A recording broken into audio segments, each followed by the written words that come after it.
Today, we are discussing nailing a job interview, and we will also be answering some dilemmas, and I have added some of my own opinions on nailing a job interview as an employer. Did you know only 5% of applicants who apply for a job get to interview stage?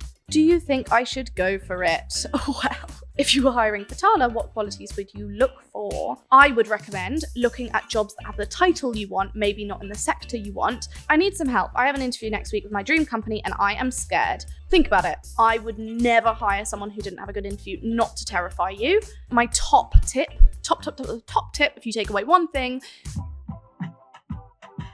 we all lead busy lives, and I will be the first person to say that some things, like sorting out my finances, easily slips to the bottom of my to-do list. That is until I found Revolut, which is a financial super app for all things money. I am a big believer that when saving for the more aspirational things in life, like going on holiday or even buying your first home, becomes so much easier when you get on top of your everyday spending. Why not make the most of intuitive technology that takes all of the hassle out of budgeting for you and also helps you spend and save smarter? You can join the 28 million people worldwide who've downloaded the Revolut app for free. So I think you know what to do. Download Revolut for free and sign up to your account now.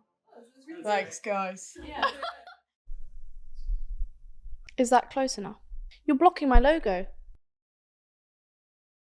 How am I meant to do product placement in peace? Hello. Nailing a job interview. Hello, welcome back to Working Hard, Hardly Working. Today, we are discussing nailing a job interview. You will go out of listening to this podcast knowing exactly how to do a job interview. Did you know that around only 5% of applicants who apply for a job get to interview stage? So, it's no surprise that it is pretty terrifying going into an interview. But I have collated a load of advice, both from best known sources in terms of how to nail the job interview, and we will also be answering some dilemmas, and I have added some of my own opinions on nailing a job interview as an employer, because I feel like that is the best advice I can give, and I do think interviews are incredibly important. I would never hire someone who didn't have a good interview, not to terrify you, but I also feel like in that way, it's a very good way of seeing if someone is right for the job, seeing if you would be well suited to working with that person, etc., etc., etc. Remember though, a job interview is both ways. A job interview is not just for the job to see if they want you, it's also to see if you want the job. So remember that. It will probably just give you a little bit more confidence just so you can feel comfortable as you're going into it. First things first, we're going to talk through general top tips about nailing an interview before we go on to the dilemmas. So first of all, it's really important to perfect an elevator pitch. You will most likely be asked something along the lines of, tell me about you, tell me why you'd be perfect for this role. You can expect that from the off, so practice it. There is no point catching yourself on the back foot on the easiest question. And you also don't want to be rambling on for ages. I think most employers know that most people are nervous coming into an interview, so don't worry too much about appearing nervous, but I will say obviously confidence does generally help. So practice this, prepare a short intro to you, get it down to something succinct, something friendly, something fun, unless you're not friendly and fun, and you also don't want to be friendly and fun in the workplace, because there is also not necessarily any good in pretending something you're not, because you are going to be stuck being that person for the entire time you have that job. So do remember to be yourself, but I will say get a succinct, good little intro down about yourself that portrays your personality well, portrays your interests well, and obviously makes you come across in a good way. On this, make sure to have your experience, your qualifications, and generally anything you think will lightly recommend you for the job. You don't want it to sound like you're reading from a script, so definitely don't practice in front of the mirror too many times based on getting exactly what you want in word for word. But there will be a few loose things on the job description, we want someone enthusiastic, we want someone high energy, we want someone super organized, whatever it might be. Any of those kind of light things, those softer skills that you can get in there, as well as your general qualifications that just feels like you naturally coming across in that way, I would say is generally very helpful. But remember, you might be interrupted halfway through, so do be prepared to kind of you don't want to be completely scripted in the way that you will be thrown off. This is not a GCSE French oral. I would also say something that's not mentioned as much and is incredibly important is to do as much research into the company as possible. And I don't just mean in terms of their mission statement and all of that. I was once asked, and to be fair, this was for a grad type role. I was once asked what the share price was that morning of the company. And thankfully I'd read something that was literally know everything about the company. And I literally, on that morning as well, I saw the share price. So thankfully I was able to say it, but that would have caught me off guard. And I think that person was wow, this bitch wants this job. Interviews often last obviously around like 30 to 45 minutes. So you want to be able to have like a conversation that feels like you merge with the values of the company. It goes without saying that you don't want to come across as like a completely different person, because you don't need to merge with the values of the company, and you don't need to like change your whole self for a company at all. In fact, I'd say that's generally not recommended. But I would say if you really want this job, you want to feel like you align with that company in some way. I'd have a little look into recent projects they've done, anything they've kind of publicized, anything more niche. And for extra points, based on things it seems like they really value, kind of like the soft skills I referenced in the last point, if you have any experience or kind of like projects or general work that you've done that kind of fits in with these values, just like a soft sentence in there that kind of links back to what they see as their view of success as a company. Like they may be completely results driven in terms of targets, they might be completely results driven in terms of brand and PR, etc., etc. So as much as you can show that you understand what like success looks like for them as a company, I think is incredibly important. Another way to do this is to look at job review sites like Glassdoor. Of course, on any site like that, you're always going to have some negative reviews. There's always going to, like, likelihood is you're going to those sites to leave a review if you've had a negative experience.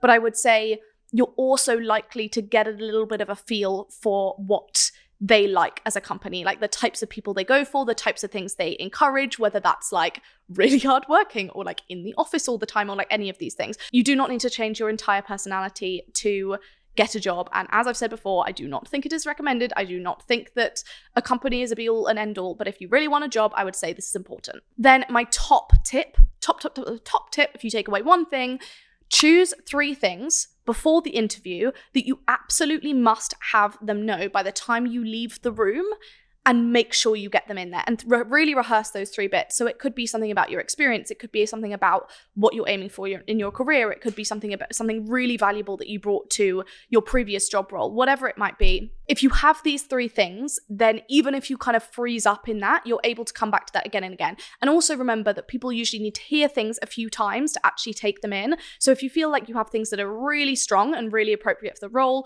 you can repeat them a few times as well, because you're literally telling that person why you are perfect for the job. They're not going to know your whole background. They're not going to know your whole experience. They're not going to know every single project you've done. You want to do the work for them in telling them exactly what you are good at. And last point, kind of like I referenced earlier, remember that an interview is an interview both ways. This is an interview for them as much as it is an interview for you. So make sure you have some good questions in there in terms of actually like finding the right place for you. Because if there are some real non-negotiables you have with work and you pretend they're not non-negotiables for you when going for that job, it's the same as like in a relationship and like with dating. You're just going to shoot yourself in the foot. And I completely understand that sometimes you just need a job, and that might mean that you might need to compromise some of those things.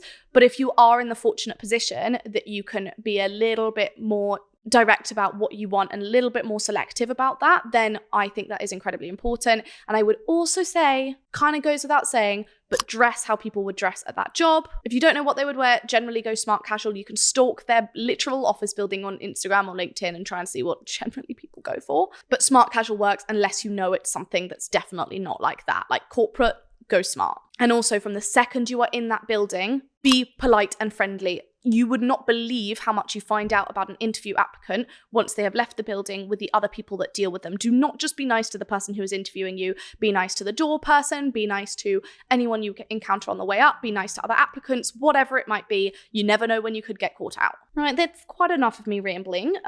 We are going into the first dilemma. Hey, hi. I have my first proper job interview on Thursday for a head of operations role, and I'm still not 100% sure if I want the role, but I figured this was great practice anyway. What do you think, and what questions do you think they will ask?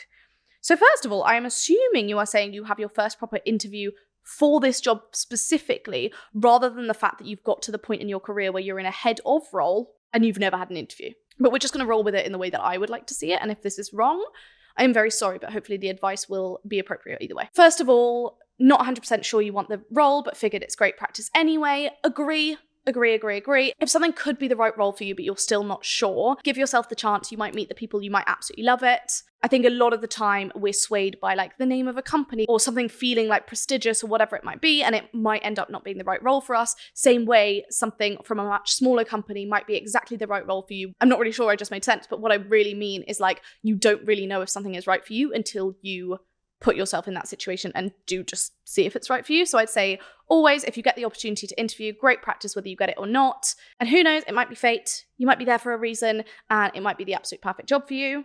So I think that's incredibly important. And then what questions do you think they'll ask? It's obviously a specialist role. It's a head of operations role. So I would assume that it's going to be entirely based on your experience. From my experience, when you go higher and higher in terms of the types of jobs they are being interviewed for, it's more a conversation about the role itself and kind of what that specific company's needs might be. So for example, at TALA, we hire a lot of people into the role for the first time. So we might have never had a head of design and we're hiring a head of design, or we might have never had a head of people and now we're having a head of people. So generally when we're interviewing that person, because they're the one coming in with the experience, usually that interview process is based on their experience, but also the company. And it's more of a conversation about like what we might need that they might be suited to, what they generally think of our problems. It will more be quite like situational analysis. So we might be being like, oh, we're currently having an issue with this. How would you fix that? And then it kind of puts you into the position of being in that role. But generally I find for head of and higher up roles, it's more talking practical and situational analysis of what might be helpful for the company and how you might fit into that. So it sounds like if you're in a head of position or you're going for a head of position, you generally know your role pretty well. And it's going to be far less like a kind of like grad interview job where it's like, are you enthusiastic? Are you hardworking? And far more about like, these are our problems. How do you think you might fit in there? Are you the right person for this? Do you get stuck in, or are you more of like a delegator, etc., etc., etc.? Experience. Ooh, that was a lot on the old throat. Hi Grace, I've been at my company for the last 10 years and I am looking to move into a slightly different sector. I have built up loads of experience where I am, but I don't think I've got enough experience for the new role I want, and I'm probably not senior enough. Do you think I should go for it? Well, I think you know what I'm going to say. What have you got to lose? I ask. 100%. If you think about it. Oh God, sorry, I just slapped you on the mic. What have you really got to lose? If you apply for the job and you don't get an interview or don't get to the next stage or whatever it might be, it's not right for you, fine. But you literally have nothing to lose apart from maybe a few hours on a Thursday evening where you were going to be scrolling on your phone anyway just to apply for this job. And just remember that nothing happens until you make it happen. So you're looking to move into a slightly different sector. It might not be this one. This might not be the right role for you, but until you start trying, you are still going to be at the same distance from making that move, if that makes sense. You know that whole concept of like, if you had a breakup or if you had got fired or if you made a big mistake or whatever, and you knew you had to make 100 of those mistakes or 100 of those breakups, fucking hell, God forbid, or 100 of those being fired in order to find your dream job, you would be pleased every time that happened because you got closer and closer. I feel like that's a very important thing to think about when you're thinking about something like job interviews, especially as it gets really exhausting as you get rejected over and over and over, as often happens, less so in the like 10 years of experience, more so in like the grad role place. But until you start trying to make these changes, you will not move even slightly in that direction. So I'd say 100% go for it. You might not be senior enough and you might not have enough experience, but realistically, generally it's very rare to get a role that's asked for more than 10 years of experience. People would rather have someone with 5 years, really good, really applicable experience in the market now. Remember, markets change a huge amount in 10 to 15 years. And so it sounds like it's more about that quality of experience rather than quantity of experience, and you've got 10 years of experience anyway. So I would go for it 100%. You might not be right for it. You might get some good feedback, and at least you've made the step when you know that you want to start moving in that direction. So I'd say 100% go for it. Graduate. I graduated from university last year and I've always wanted to work in the fashion sector. I know I might not get my dream job right away, but I'm struggling to even get my foot in the door. What am I doing wrong? Do you think I need experience? If you were hiring for TALA, what qualities would you look for? So first things first, I will say fashion is a shit show. The way fashion often works is like, fashion? Did I just call it fashion? That's good for my own industry. The way fashion often works is that you have to do internships before you kind of get your foot in the door, and they are usually unpaid internships, which is trash. And the reason we don't do internships at TALA is because we want to get to the point where we can offer proper, good, effective internships, both for the company and for the people, and we need to offer them paid because I refuse to offer internships that are going to value people differently based on whether they can live in London, have parents who live in London, are able to be financially supported, whatever it might be. So that's a little rant, but I will say that the fashion industry is a little bit fucked up in that way. I don't know what you graduated in. It sounds like you didn't do fashion, which is why you're saying this, but I might be wrong. And I also don't know what type of fashion you want to get into. I don't know whether you would like to be a paid marketing manager at a fashion company or whether you'd like to be a fashion designer. And obviously that's quite different. But I would say that if you want to get into something that's not specific to fashion design, I would recommend looking at jobs that have the title you want, maybe not in the sector you want, and you're much more likely to be able to get into that and be able to sidestep into something like fashion. For example, if it is that paid marketing role, we won't necessarily hire people from fashion all the time at all. We will hire people for the role itself. So I would say if it's not a fashion design, for example, specific role, I'd say you can sidestep into that quite easily. So I'd say go for that and apply for as many jobs as possible with the title you want rather than in the sector you want. We're much more likely to hire someone who's great at the job rather than someone who's worked in the sector. Then secondly, I would say if you are talking about something like fashion design, it might be that you need a little bit more experience, not necessarily even to do it, but just to be able to get your foot in the door. So I would say if there's an extra qualification you can take, either by going back to university and doing like an extra add-on course in something, a master's, a foundation, whatever it might be, or if you can do like a night course alongside or part-time, etc., etc., etc. There are so many options. But I'd in general say any feedback you can get on why you're not getting those roles. It's great that you're not expecting to get your dream job from the off, but it might also be that there are just so many people with the qualification that you need to get that before you go into it. Don't worry, that doesn't mean you need to get a 3-year degree in it, but it might just be that you need some official qualifications so that the company doesn't have to sponsor that if they're being presented with loads of other applicants that are in that position. God, I need to breathe. Do-do-do. Oh God, sorry, I went too high. Do-do-do. Wait, that's too low. Do-do-do. Do-do-do-do-do-do-do. Interview prep. Good, because that's what the episode is on. I need some help. I have an interview next week with my dream company and I am scared. I have wanted to work for this company for years and already know quite a bit of information from doing some research when I applied, but how much research should I do before the interview? It's an hour-long interview. What should I prepare?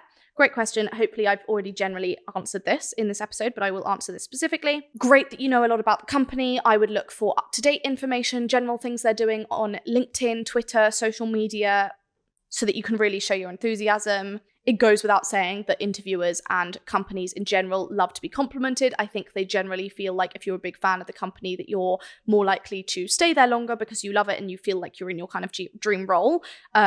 And as we know, companies always like people to stay places for as long as possible, generally, because it is a nightmare to rehire.